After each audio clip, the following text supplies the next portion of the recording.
Assalamualaikum warahmatullahi wabarakatuh. Waalaikumsalam warahmatullahi wabarakatuh. Apa kabar hari ini anak-anak?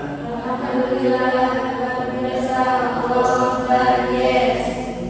Sehat semua pagi hari ini? Marilah sebelum kita mulai pelajaran, kita berdoa terlebih dahulu. Al-Fatihah. A'udzu billahi minasy syaithanir rajim. Bismillahirrahmanirrahim. Alhamdulillahi rabbil alamin. Ar-Rahmanir Rahim.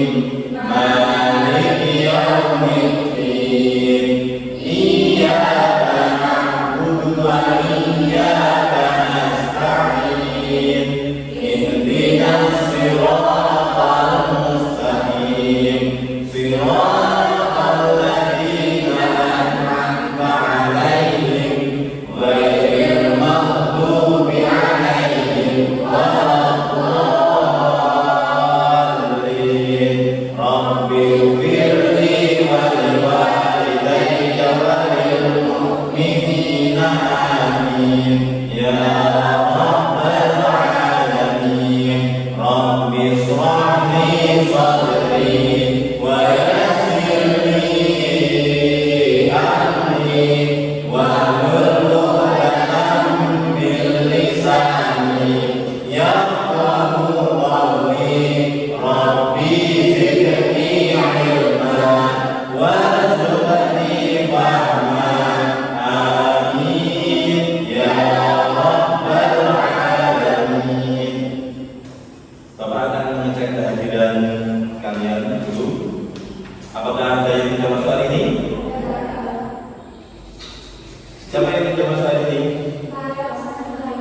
Farel sama? Kenapa nggak masuk?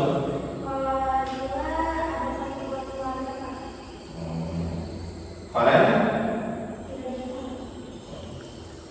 Melati? Raffi? Eka? Fitri? Najah? Sebelum kita mulai materi hari ini, Bapak ingin tanyakan, apakah masih ada yang ingat tentang hukum bacaan mad iwad atau mad iwad itu apa? Ya, mad iwad ada.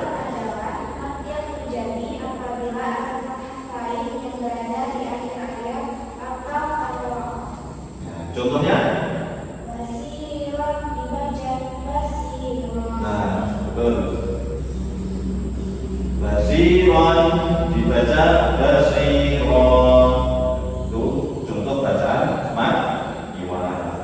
Sekarang kita pelajaran selanjutnya yaitu memahami mad arid disukun. Coba perhatikan di layar, Bapak sudah menyiapkan materinya. Baiklah anak, perhatikan di depan sini.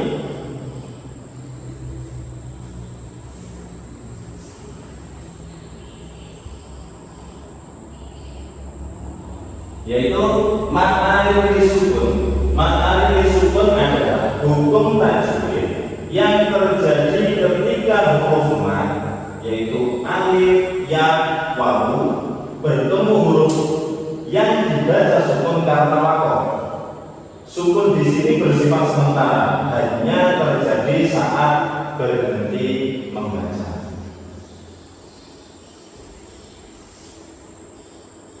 Selanjutnya dasar hukum mad arid disukun terjadi pada bacaan Al-Quran saat wakof. Yang kedua disebut arid karena sukun bersifat sementara. Yang ketiga berkaitan dengan huruf mad, yaitu alif, ya, dan wawu. Yang ketiga panjang bacaan mengikuti aturan tajwid. Dan yang terakhir didasarkan pada qiraat yang masyhur. Syarat terjadinya mad alif sukun yaitu pertama ada huruf mad sebelumnya yaitu alif, ya atau waw. Yang kedua, huruf setelah mad harus huruf hidup yaitu berharokat. Yang ketiga, membaca waqaf menjadikan huruf terakhir sukun. Yang keempat, bacaan berhenti pada akhir kata. Dan yang kelima, sukun tersebut tidak asli melainkan karena waqaf. Nah, panjang bacaan mad alif disukun dibaca boleh 2, 4 atau 6 harokat. Kita contohkan seperti Alhamdulillahirabbil alamin, Ar-Rahmanir-Rahim. Kalau itu 2 harokat, ya 2 harokat sama. Kalau 4 harokat, ya 4 harokat. Tidak boleh. Yang pertama Alhamdulillahirabbil alamin, terus nanti Ar-Rahmanir-Rahim. Itu tidak boleh, ya. Harus sama. Panjang sesuai qiraat atau kebiasaan dan mengikuti tanda waqaf di mushaf. Hikmah memahami mad alif disukun yaitu menjaga keindahan bacaan Al-Quran, membantu memahami jeda yang tepat, menghindari kesalahan waqaf dan ibtidah, menambah konsentrasi saat membaca Al-Quran, dan memperkuat penguasaan tajwid secara menyeluruh.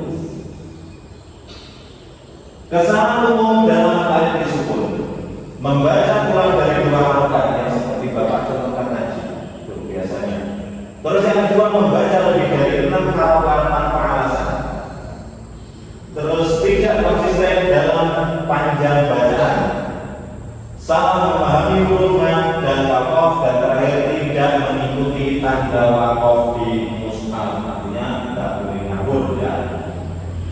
Dan sebagai penutup, mad alif disukun memperindah bacaan Al-Quran.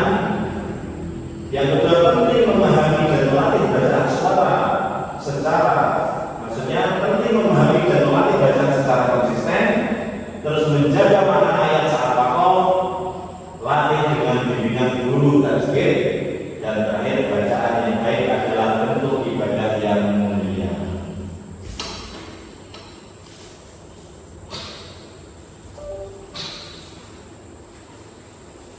Baiklah, ada yang ditanyakan? Apa? Ya, mad alif disukun itu hanya berada di akhir kalimat, akhir kata, atau ketika kalian itu membaca diwakafkan atau berhenti, ya. Ada yang lain? Kalau tidak ada, di sini Bapak mempunyai soal dan perintahnya yaitu kalian mencari hukum bacaan mad alif disukun, ya. Nanti kalau apabila ada yang belum paham ditanyakan.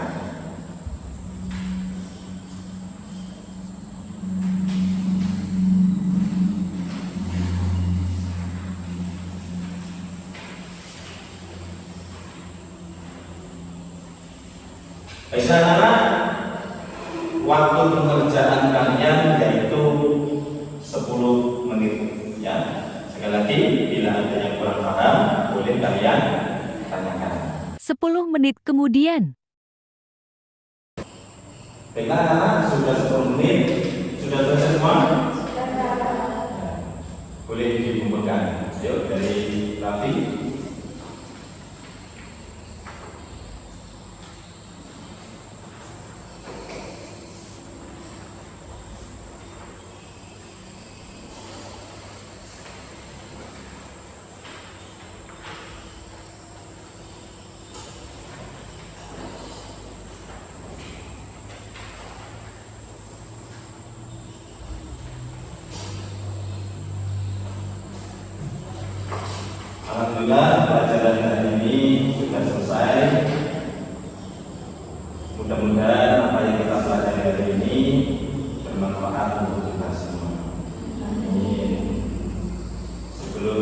akhiri, marilah kita baca doa penutup. Subhanallah.